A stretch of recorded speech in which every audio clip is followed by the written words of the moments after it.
Como es habitual a esta hora aquí en Mega Noticias, vámonos a debate con y le doy la bienvenida a Juan Ortiz, director de Lupa Legislativa MX. Juan, qué gusto estar contigo esta tarde. ¿Cómo estás? Hola, muy buenas tardes. ¿Cómo estás? Un saludo. Juan, ¿qué fue lo que vimos ayer? Morena y sus aliados tenían 85 votos. Por más que Fernández Noroña y Adán Augusto López dijeran, no, con eso es... No, tenían que lograr el 66.66%, la mayoría, superar ese 66.66% de los senadores que estuvieran presentes. Si estaban los 128 y Morena y sus aliados tenían 85, tenían el 66.4, no superaban, necesitaban uno más. El senador 86, que fue Miguel Ángel Yunes Márquez. De último momento. Es una traición. Marco Cortés, toda la bancada de oposición lo tacharon de traidor. ¿Cómo ves tú este calificativo? Fíjate que es muy difícil hablar de traición cuando en política digamos que es muy común, ¿no? Estos cambios, el chapulineo, la moneda de cambio para favor, para votar en cierto sentido. Lamentablemente es muy común en la escena política y sí, digo, hubo muchísima molestia contra Yunes Márquez y Yunes Linares por su voto, pero hay que recordar que los Yunes vienen del PRI, saltaron al PAN. Entonces también en ese sentido y los Yunes han sido cobijados por el PAN como partido, ¿no? Y en estos últimos años, por la dirigencia que lidera Marco Cortés, digo, también ahí hay un sentido de responsabilidad, porque incluso hay trascendidos de que ya se sospechaba esta traición, como lo quieren llamar, o esta decisión, sobre todo tomando en cuenta todos sus antecedentes, no solamente de él, también lo de su familia, y también es un llamado, pues ya no sé si ya tiempo, pero si algún momento se quieren renovar en la oposición, pues es un recordatorio, un llamado de quién están postulando, ¿no? Porque por eso muchísima gente pues tiene desconfianza hacia la oposición, porque por el nivel de candidatos que te están proponiendo y a la vez exigiéndote que le des su confianza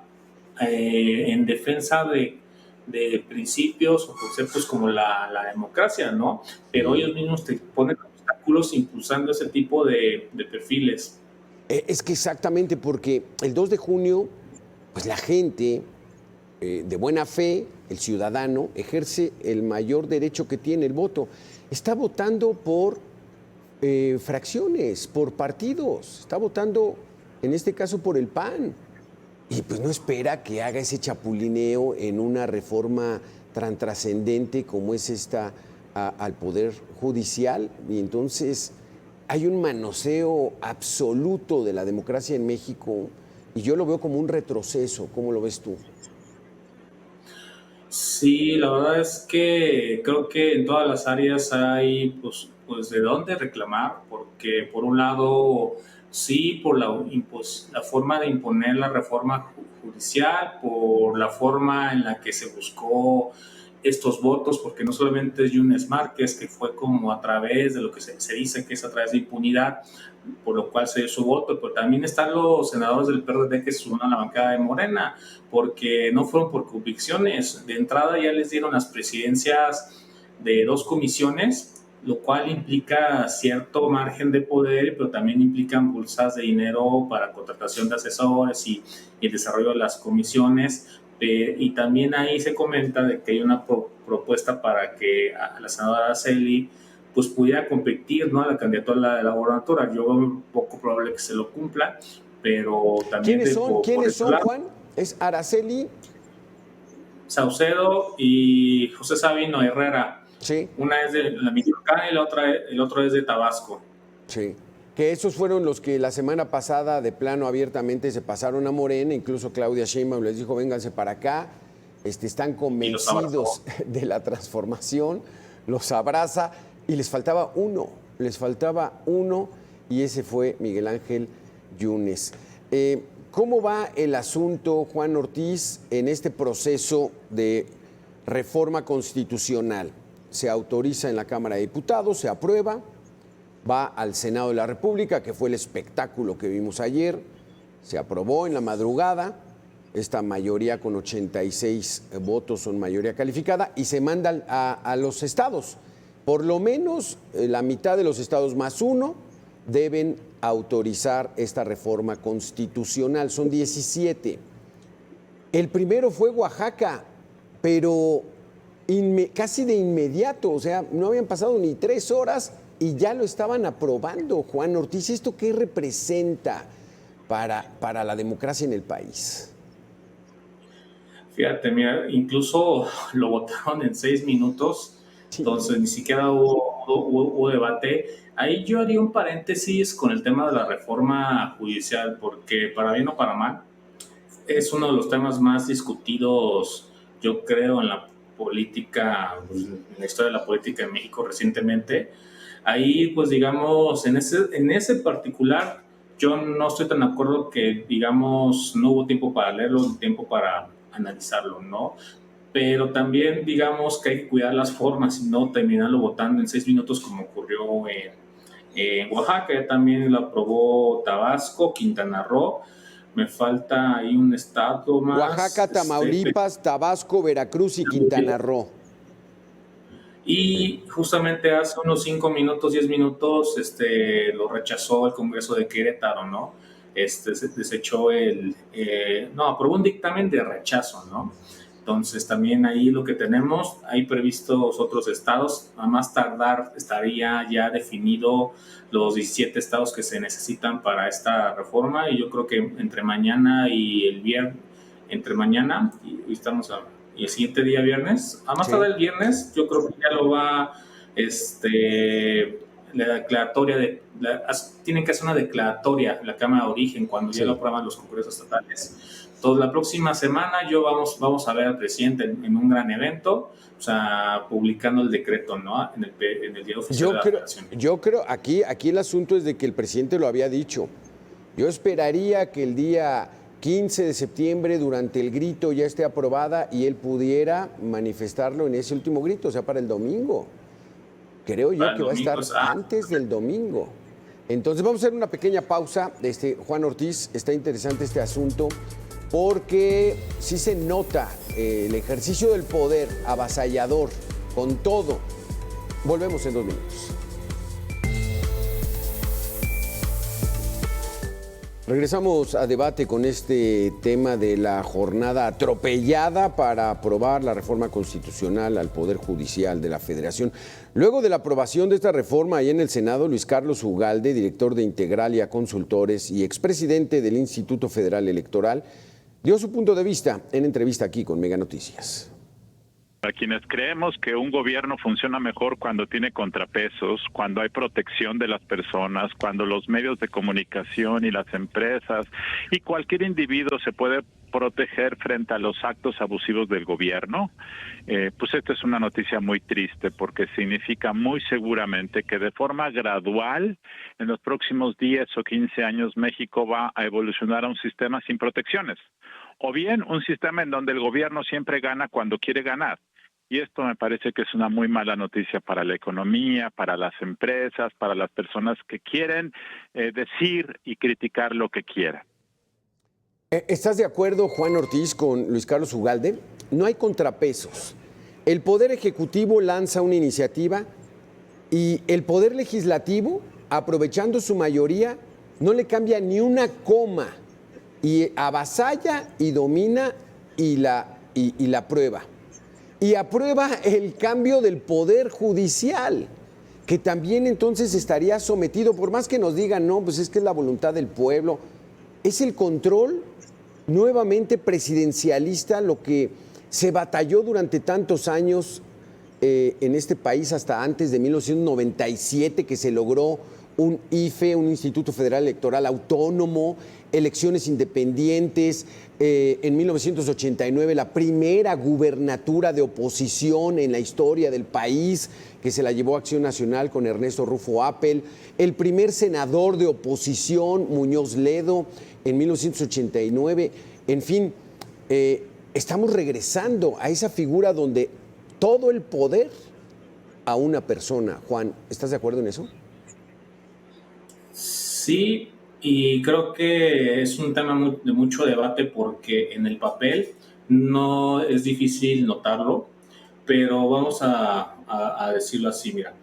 En la designación de aspirantes y candidatos, cada poder te va a hacer una propuesta, pero la presidencia es la única de los tres poderes que no va a tener ningún control o candado, o sea, te las va a proponer directamente.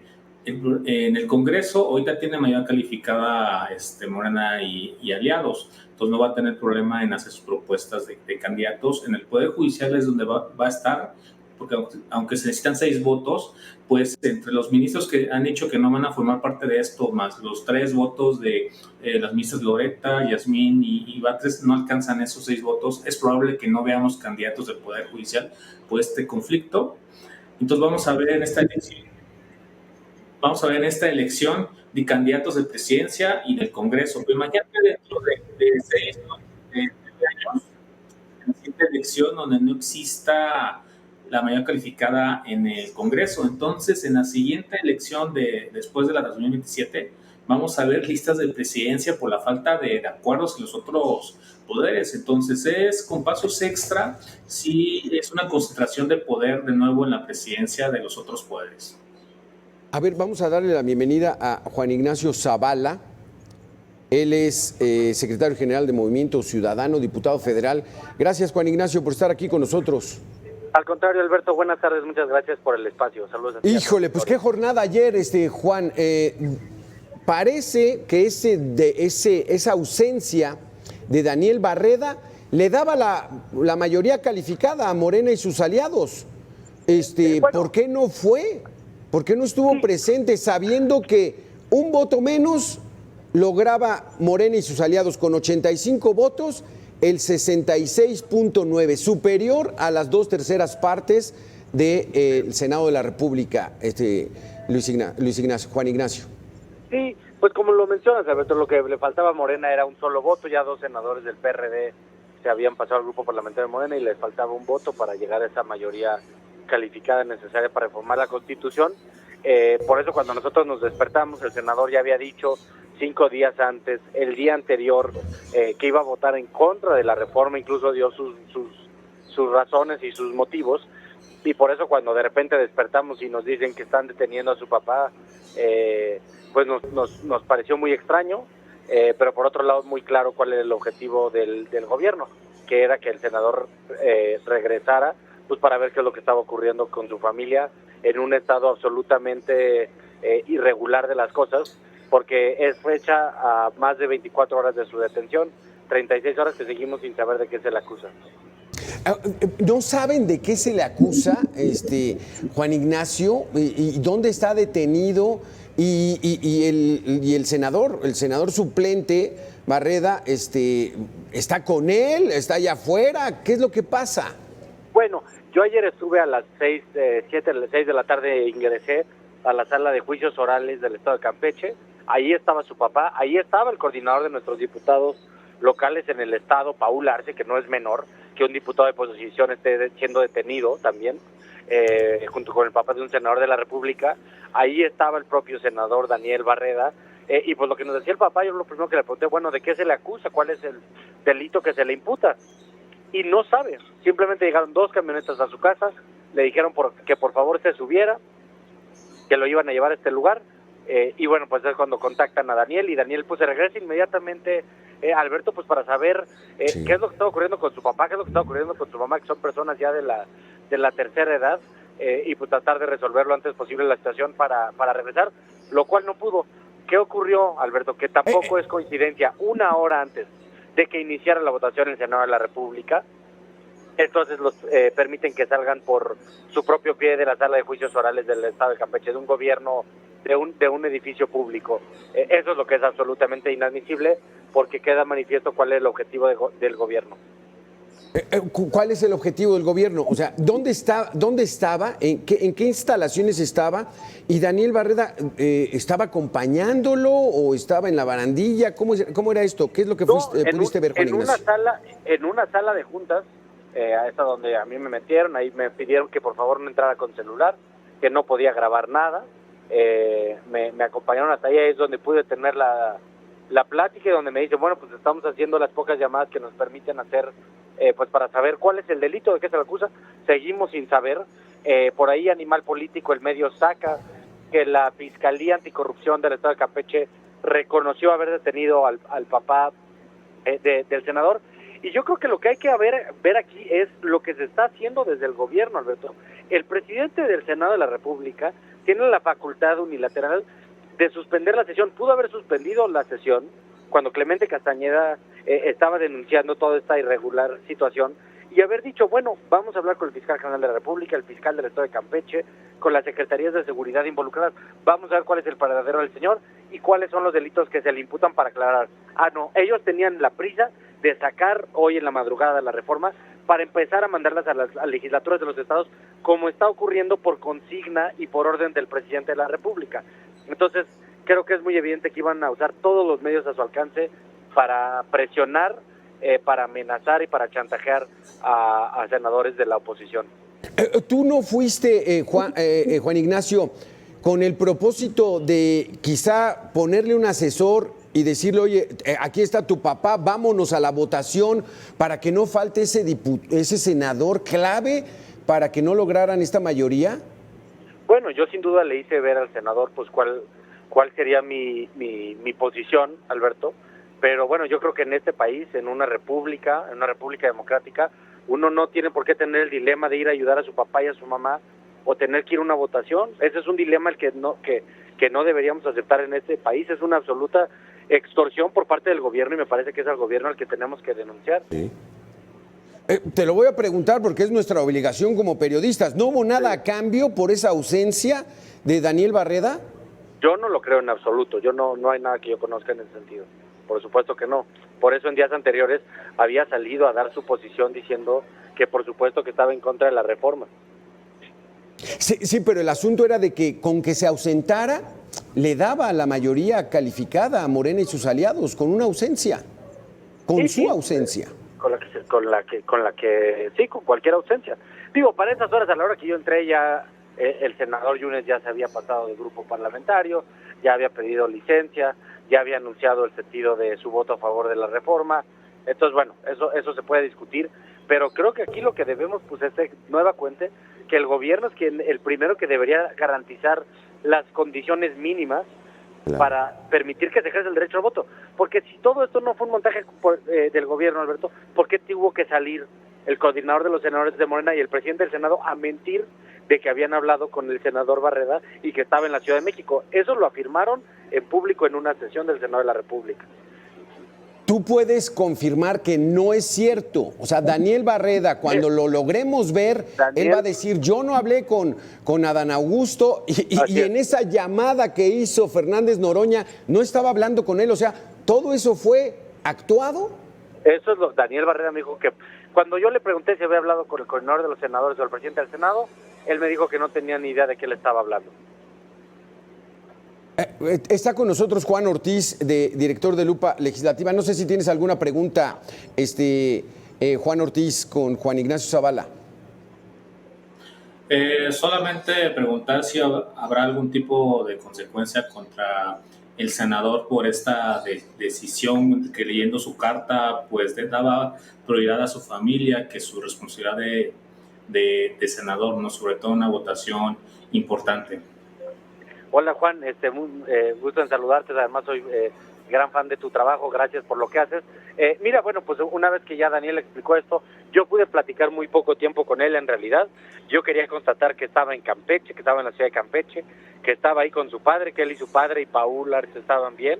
Y bueno, ahora con él, con esta declaración que ha sacado, más los elementos que nosotros tenemos que platicar con él para tener los detalles de qué fue lo que ocurrió, pues posteriormente tomaremos pues una decisión con base en eso. Entonces, Juan Ignacio Zavala, ¿cuándo vamos a poder ver a Daniel Barreda? No sé. Y él tendrá la posibilidad o estará muy presionado, digamos, hasta amenazado para que diga esta verdad, porque fue muy, muy delicado ese asunto que Adán Augusto haya dicho, yo hablé con él, está aquí en la Ciudad de México, y luego le pasan un celular, estoy hablando con él, a Fernando Noroña, o sea, el mentir así de representantes populares en un evento tan crítico en la historia de nuestro país. Sí, a mí también me parece muy delicado, por eso fui allá, por eso tomé el primer vuelo que había a Campeche, porque la situación me parecía profundamente delicada y sensible. Y bueno, pues eso fue lo que me dijo Daniel Barreda, fue lo que salía a decir a la hora de los medios de comunicación. De hecho, él hoy en el comunicado que hace, dice que de madrugada se fue a Campeche. Adán Augusto asegura que habló con él a las 11 o 12 del día, cuando el senador estaba diciendo que ya estaba a esas horas en el estado y en la ciudad de Campeche.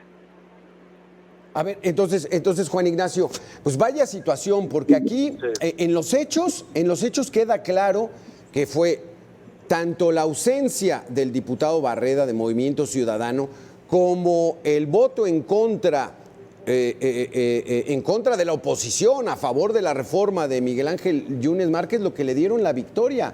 Así va a quedar consignado en la historia, Juan Ignacio. Pues sí, así va a quedar. Nosotros hemos hecho todo, Alberto. Yo soy diputado federal, votamos en contra, hicimos posicionamientos muy claros. Ayer el senador Colosio, Clemente, Alejandra Barrales, Amalia García fueron muy contundentes. Dante Delgado, nuestro coordinador nacional, ha sido muy contundente. Jorge Álvarez Maínez ya presentó una demanda y una moción suspensiva ante la Corte Interamericana de Derechos Humanos para frenar esta reforma que está plagada de irregularidades. Nosotros como institución política vamos a seguir en esa vía y dándole la cara a las 6,5 millones de personas que nos votaron.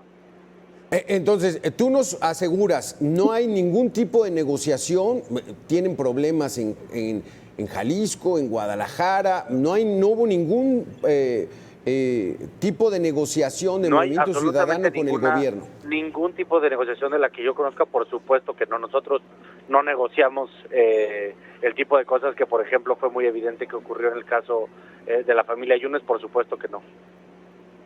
¿Hay manera de comprobar esto de que la familia Yunes negoció impunidad? Bueno, pues no hay manera de documentarlo, pero creo que la manera en la que ocurrieron los hechos, lo que había reportado Ricardo Rafael en su columna en Milenio, pues todo indica que eso fue lo que ocurrió.